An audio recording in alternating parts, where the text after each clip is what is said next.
मायूसी गुनाह है इस्लाम में, और अल्लाह ताला भी हर वक्त को उम्मीद रहने के लिए कहता है। फिर एक और बात रब ताला ने फरमाई है कि मुझसे अच्छे गुमान रखो, मैं अच्छा ही करूंगा। तो हमें मायूसी से बचना चाहिए कि यूं हम गुनाह से बच जाएंगे, और अल्लाह से उम्मीद रखनी चाहिए कि वो उम्मीद रखने वालों से न सिर्फ खुश होता है बल्कि उनकी उम्मीदें पर लाता है।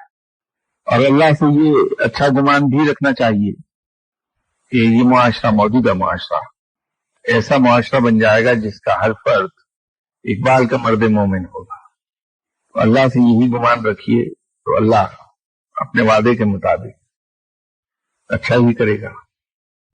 वैसे मैं ये अर्ज कर दूं, अब तो मर्द मोमिन की जगह शायद ज़र्ब मोमिन की जरूरत है।